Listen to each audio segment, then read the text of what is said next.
Assalamualaikum dan salam sejahtera. Saya Cikgu Izu yang akan mengajar sains untuk anda. Baiklah, diharapkan murid-murid bersedia dengan pen dan buku catatan masing-masing untuk mendengar pengajaran daripada saya.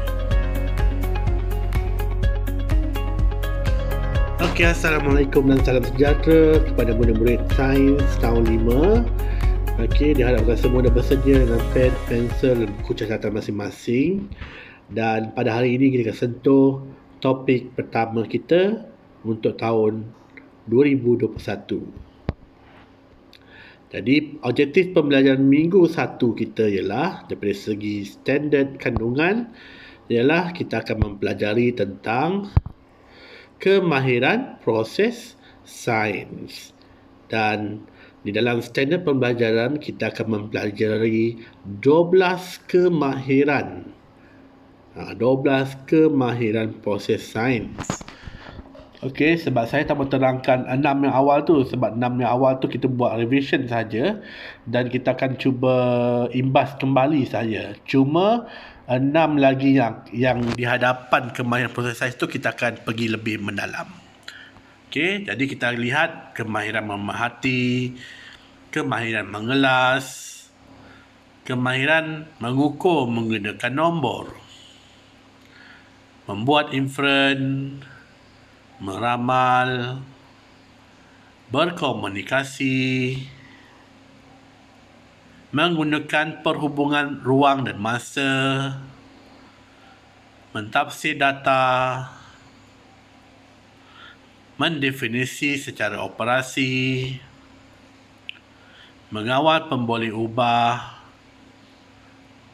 membuat hipotesis, dan yang akhir sekali mengeksperimen. Okey, namun yang demikian kita hanya sentuh 1.7 sehinggalah 1.12. Poin 1, poin 1, poin 12. Yang last sekali tu. Iaitu 6 yang ke bawah tu kita akan sentuh secara mendalam. 6 ke atas tu kita buat revision sahaja. Okey. Kemahiran proses sains. Murid dihendaki mengenali kemahiran proses sains yang ditunjukkan di bawah. Apa ya? Kemahiran proses sains gambar pertama melibatkan jam randik. Jam randik ini adalah merupakan alat untuk menyukat masa. Bila menyukat masa ni apa yang kita perlu buat? Kemahiran mengukur menggunakan nombor. Gambar kedua adalah berkenaan dengan seekor harimau. Kalau di Malaysia ini terkenal dengan harimau Malaya. Merupakan maskot bagi pasukan bola sepak negara kita. Jadi adakah harimau Malaya ini semakin lama semakin banyak? Cuba anda fikirkan, apakah yang anda dapat jangkakan pada masa akan datang. Sebab apa? Dunia kita semakin moden. Bagaimana pula dengan hidupan liar kita ni? Jadi di sini adalah kemahiran proses apa? Kemahiran proses meramal. Gambar ketiga, apa dia? Gambar tentang perbincangan bersama-sama rakan ataupun sesi diskusi di perpustakaan ataupun perbincangan antara dua hala atau tiga ataupun berkumpulan. Ini adalah melibatkan berkomunikasi. Inilah kemahiran berkomunikasi. Seterusnya ialah gambar yang keempat di bawah menunjukkan tentang apa? Dia menggunakan apa tu? Mikroskop. Untuk apa? Untuk lihat apa? Jadi, di situ kita akan lihat kemahiran memerhati. Okey, gambar yang kelima ada sedapnya makaroni. Okey, ada macam-macam warna dalam tu. Jadi kita perlu kelaskan dia kan. Perlu mengkategorikan beberapa warna yang terdapat dalam satu box tu. Jadi di situ ialah kemahiran mengelas, di mana anda mengkategorikan makaroni itu mengikut warna. Gambar yang keenam adalah ini anak pokok yang tumbuh.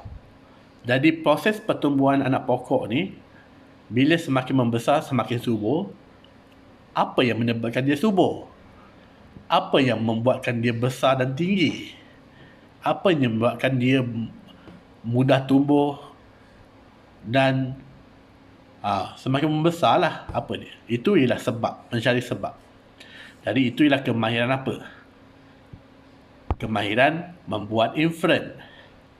Oleh itu, ini adalah kemahiran proses sains yang anda pelajari sebelum ini. Di tahun 4, di tahun 3, tahun 2 dulu. Okey. Namun demikian, kita kesentuh 6 yang baru. Kemahiran proses sains bukan baru sebenarnya tahun 4. Cuma saya lebih suka untuk topik tahun 5 ini sebenarnya sama dengan tahun 4. Tak banyak bezanya. Okey, kita lihat kemahiran proses sains yang seterusnya di sini ialah murid dihendaki mengenali kemahiran proses sains yang ditunjukkan di bawah. Ada 3 kon aiskrim di sini. Apakah yang melibatkan 3 kon aiskrim ini? Jika dibiarkan terdedah saja, apa akan jadi kepada aiskrim tersebut? Mesti akan yang mengatakan, aiskrim ni akan cair. Ataupun aiskrim ni akan dimakan. Okey. Betul lah kan? Benda nak makan kan? Jadi, dia adalah melibatkan kemahiran proses menggunakan ruang dan masa. Seterusnya adalah 2 pelajar sedang melakukan uji kaji di makmal sains. Apakah kemahiran proses sains ini? Ini adalah melibatkan uji kaji. Bila melibatkan uji kaji, ada nama lain perkataan uji kaji itu. Apa dia? Iaitu mengeksperimen. Ini adalah salah satu daripada elemen yang penting. Sebab apa? Dia elemen menyeluruh kepada semua kemahiran proses sains yang ada. Gambar yang ketiga adalah melibatkan aktiviti yang menyatakan tentang sesuatu objek atau peristiwa berdasarkan pemerhatian. Dan dia adalah berdasarkan inferen yang dibuat dan berdasarkan pemboleh ubah yang dilihat. Okey, itu membuat hipotesis. Kemahiran membuat hipotesis. Gambar keempat, mentafsir data. Asalkan dia berjadual, asalkan dia berbentuk carta pie, asalkan berbentuk carta palang ataupun hasil dapatan uji kaji, itu dipanggil sebagai tafsiran data dan mentafsir data. Kemahiran ini memang sentiasa ada dalam setiap eksperimen yang dibuat. Kemahiran mentafsir data. Gambar yang seterusnya ialah mendefinisi secara operasi. Mendefinisi secara operasi ialah memberikan takbiran tentang sesuatu konsep dengan menyatakan perkara yang dilakukan dan diperhatikan. Anda perhatikan ada beberapa jenis bahan, garam, kopi, gula, tepung. Kan? Boleh nampak tak? Boleh nampak sebenarnya. Okey. Jadi keempat-empat ni adalah bahan yang mudah melarut. Itu sebenarnya. Sebab tu dia mendefinisi secara operasi. Gambar yang terakhir pula berkenaan dengan kenapa tak keluar? Dah lekat dah. Okey, tak apa. Kejap. Okey. Mengawal pemboleh ubah. Last kali itu gambar terakhir. Mengawal pemboleh ubah ini adalah salah satu kemahiran dalam mengenal pasti perkara atau faktor yang memberi kesan kepada hasil penyiasatan. Perkara dan faktor yang mempengaruhi satu penyiasatan ini adalah berdasarkan pemboleh ubah. Apabila pemboleh ubah dapat dibuat, maka bolehlah membuat hipotesis. Jadi semua kemahiran proses sains ini saling berkaitan. Okey, jika kita lihat kemahiran proses sains ini, dia sangat saling bergantungan lah. Bila dah betul-betul dah faham semua, baru boleh lengkap untuk buat eksperimen berdasarkan kemahiran proses sains ini.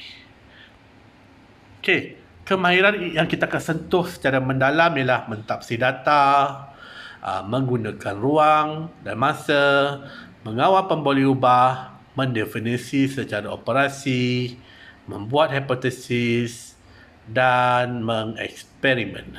Kita pergi secara mendalam sikitlah sini Okey, bahan-bahan yang saya dapat ni kebanyakan daripada tahun 4 sebab buku tahun 4 lebih mudah difahami berbanding buku tahun 5. Okey, saya tak mau salah-salah siapa, tapi yang pasti konsep yang saya sampaikan ni harap budak-budak semua, budak-budak pula dah, murid-murid memahami apa yang saya ajar. Okey, mentafsir data, kita lihat sini, merupakan kemahiran memberi penerangan yang rasional tentang objek, peristiwa atau pola daripada data yang dikumpul. Okey, kita lihat sini, gambar menunjukkan Faris dan rakan-rakannya membina 3 tempat makan burung. Bilangan burung yang datang direkod seperti dalam jadual di bawah. Tempat makan burung A, B dan C. Okey, jumlah bilangan burung ialah berbeza sebab mengikut hari yang ditetapkan. Jadi hari dia ada 5 hari dalam tu dan jumlah bilangan dia tak sama. A 33, B 20 dan C 26. Kemudian mereka melakukan penerangan kepada rakan-rakan tentang data yang diperolehi. Data itu ialah berdasarkan jadual Berdasarkan jadual ini dia buat kesimpulan bahawa tempat makan A paling banyak didatangi burung. Tempat makan B pula paling sedikit didatangi burung. Jadi bilangan burung yang datang direkod selama 5 hari. Jadi penerangan berdasarkan data ini adalah bagaimana kita nak mentafsirkan data berdasarkan jadual yang diperolehi. Okey. Contoh lain di sini ialah kita lihat apakah cara utama murid datang ke sekolah. Jadi dapatan data ini diterima daripada carta pi. Dan apa yang kita lihat sini, carta pi terdapat ada 4 cara murid datang ke sekolah. Pertama, berjalan kaki, menaiki basikal, menaiki bas dan menaiki kereta. Dan didapati tafsiran data diterima ada 2 cara yang seimbang, iaitu bilangan murid yang menaiki basikal sama dengan bilangan murid yang berjalan kaki. Nampak situ.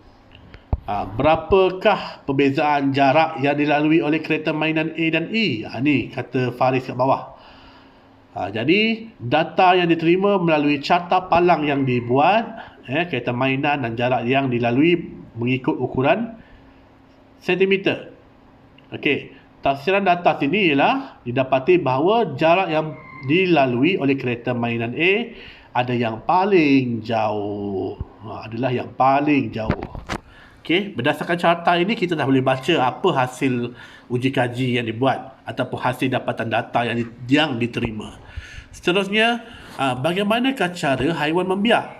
Jadi mereka telah buat carta pengelasan. Cara haiwan membiak ada 2, iaitu bertelur dan melahirkan anak. Jadi tafsiran data yang diterima sini, buaya, ikan dan ayam bertelur. Manakala gajah, kucing dan serigala melahirkan anak. Jadi bermakna melalui carta pengelasan ini mereka dapat mentafsirkan data bahawa terdapat haiwan yang bertelur dan juga haiwan yang boleh melahirkan anak. Kemahiran seterusnya adalah menggunakan perhubungan ruang dan masa. Menggunakan perhubungan ruang dan masa ialah kemahiran memerihalkan perubahan sesuatu kejadian atau fenomena berdasarkan perubahan parameter seperti lokasi, arah, bentuk, saiz, isi padu dan berat mengikut urutan masa. Jadi gambar yang di sebelah ini menunjukkan apakah perubahan yang dapat kamu perhatikan apabila sebatang aiskrim diletakkan di bawah cahaya matahari selama 20 minit. Ini yang kita sentuh tadi tentang aiskrim tadi kan. Apa yang jadi selepas 10 minit dan selepas 20 minit? Adakah ais itu kekal dalam bentuknya ataupun tidak? Okey, mengikut pemerhatian di sini, ais itu bukan aiskrim, aiskrim itu semakin mencair dan berubah bentuk. Jadi, kita lihat sini apakah perhubungan bentuk dan saiz aiskrim dengan masa aiskrim penyiasatan di atas. Apabila masa bertambah, bentuk aiskrim menjadi tidak sekata dan saiz semakin mengecil. Jadi, perhubungan ruang dan masa dalam situasi di atas adalah apabila masa bertambah, bentuk aiskrim menjadi tidak sekata dan saiznya mengecil. Okey, untuk kemahiran ini dia melibatkan ruang dan masa, dia melibatkan tempoh. Okey, contohlah tempoh jarak ataupun tempoh masa. Benda-benda ni kita melibatkan ruang dan masa. Seterusnya ialah mendefinisi secara operasi. Kita lihat mendefinisi secara operasi ini ialah kemahiran yang memberikan definisi tentang sesuatu konsep dengan menyatakan perkara yang dapat dilakukan dan diperhatikan. Di sini ada cikgu ni melakukan sedikit uji kaji. Siva dan Teruni ingin menguji keupayaan bahan menyerap air. Mereka merendam 3 tisu yang berbeza ketebalannya ke dalam 50 liter air selama seminit. Perhatikan situasi di bawah. Okey, cikgu, bagaimanakah bagaimanakah keupayaan bahan menyerap air boleh didefinisikan? Lihat air di dalam bikar. Apakah yang dapat kamu ukur? Saya boleh mengukur isi padu air yang tinggal di dalam bikar. Jadi, definisi secara operasi keupayaan bahan menyerap air ialah isi padu air yang tinggal dalam bikar. Bermakna untuk mengukur ketebalan tisu tersebut adalah melalui baki air yang tinggal di dalam bikar tersebut. Nampaknya tisu dalam bikar C menyerap air paling banyak. Cikgu, bagaimanakah keupayaan bahan menyerap air paling tinggi boleh didefinisikan secara operasi? Definisi secara operasi keupayaan bahan menyerap air paling tinggi ialah isi padu air yang tinggal paling sedikit dalam bikar. Bermakna untuk mengetahui ketebalan tisu tersebut, dia kena melihat isi padu air yang tinggal. Maksudnya tisu tu paling banyaklah menyerap air. Itu yang sebenarnya. Mengawal pemboleh ubah. Pemboleh ubah ialah suatu yang boleh berubah dalam sesebuah penyiasatan. Terdapat 3 jenis pemboleh ubah, iaitu pemboleh ubah dimanipulasikan, pemboleh ubah memalarkan, pemboleh ubah bergerak balas. Dalam situasi yang sebelah ini, Faris dan Melan diberikan 2 pokok yang sama. Dia hendaki menyiasat jumlah air yang diperlukan untuk pembesaran pokok yang baik. Jadi Faris meletakkan pokok ini di tepi tingkap. Dia menyiramnya dengan 100 ml air sekali seminggu. Manakala Melan pula meletakkan pokoknya di dalam almari. Dia menyiramnya dengan 100 ml 3 kali seminggu. Hasil selepas sebulan, saiz pokok Faris didapati lebih besar. Jadi, pembesaran pokok ini lebih baik apabila disiram sekali seminggu. Saya fikir penyiasat kita ini tidak adil. Bukankah pokok saya tidak mendapat cahaya matahari? Betul kan? Sebab Melan menyimpan pokoknya di dalam almari. Okey, jadi di situ kita nampak bahawa penyiasatan yang dibuat itu tidak jitu, tidak relevan. Okey, oleh itu pentingnya pemboleh ubah untuk memastikan sesuatu hasil uji kaji itu mendapat keputusan yang jitu. Okey, 3 jenis pemboleh ubah tadi cikgu ni betulkan balik. Betul, bagi mendapatkan penyiasatan yang adil, kita perlu memastikan satu pemboleh ubah sahaja yang diubah dalam suatu eksperimen. Ya, kita kena buat satu pemboleh ubah sahaja. Tak boleh banyak. Baiklah, cikgu, kali ini kami mengubah jumlah air yang disiram sahaja. Tadi kita nampak Faris siram pokoknya sekali seminggu, Melan 3 kali seminggu. Pemboleh ubah yang diubah dalam satu penyiasatan ini dinamakan pemboleh ubah dimanipulasikan, di mana pemboleh ubah itu tidak sama.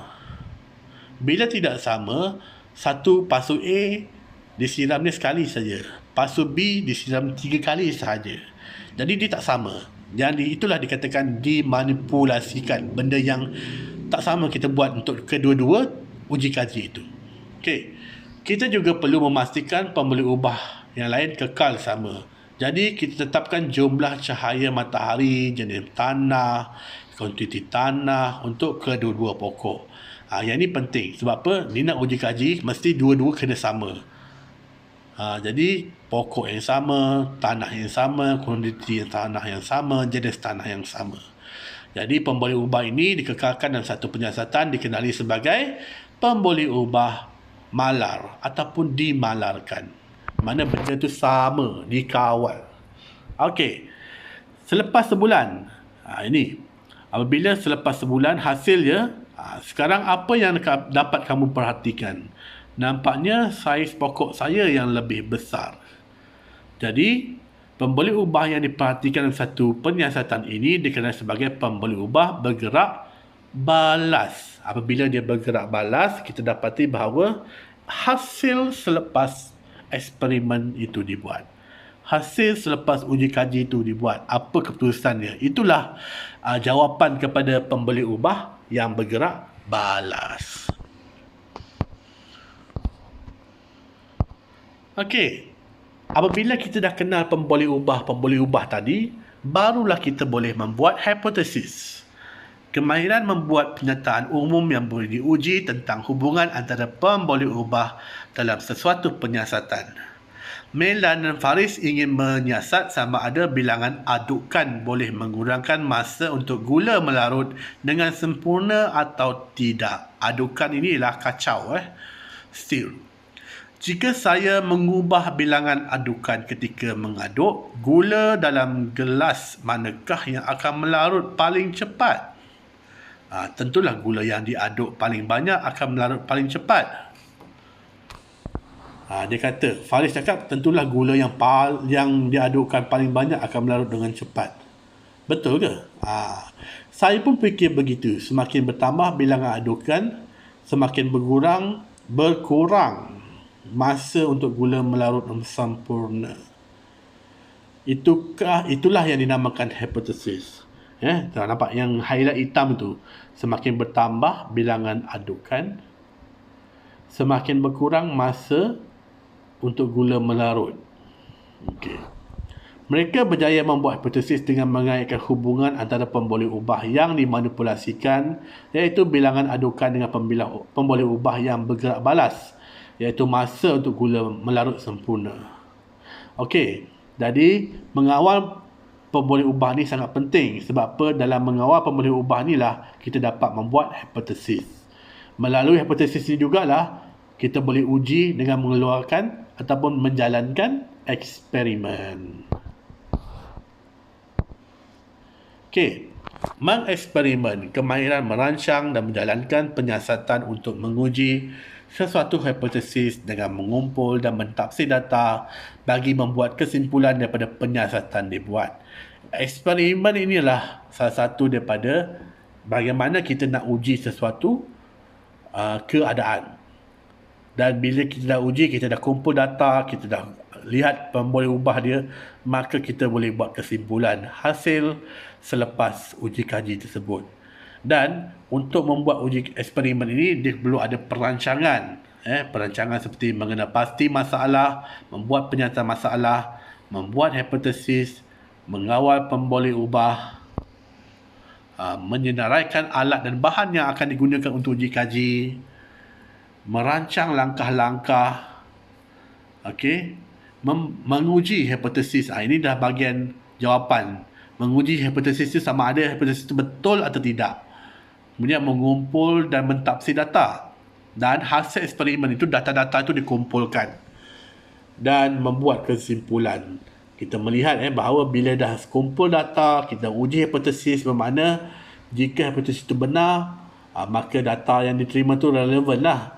Tapi jika hipotesis tidak benar, maka data dia berlainan dengan apa yang diuji. Maka kesimpulan di sini bahawa uji kaji yang sebenarnya mendapat hasil yang masih betul, tetapi yang relevan lah, sebenarnya lebih relevan daripada hipotesis yang dibuat awal-awal sebelum tu. Jadi bermakna hipotesis ni sebenarnya tekaan awal sebenarnya. Okey. Ini sebenarnya bila mengeksperimen ni, data yang paling penting ialah kita menulis laporan. Laporan lah penting. Sebab apa? Setelah penyiasatan selesai, mereka menulis laporan eksperimen dengan lengkap. Seperti contoh ini. Ini adalah contoh melakukan laporan eksperimen. Sepatutnya tahun 5 dan tahun 6 dah kena tahu buat laporan eksperimen. Tapi tak apalah, memandangkan kita pun masih dalam pandemik COVID-19, banyak perkara yang tidak boleh dibuat bersama ataupun berkelompok ataupun secara, yelah, bila duduk di makmal tahulah penjadi kan. Jadi penjarakan sosial tu penting.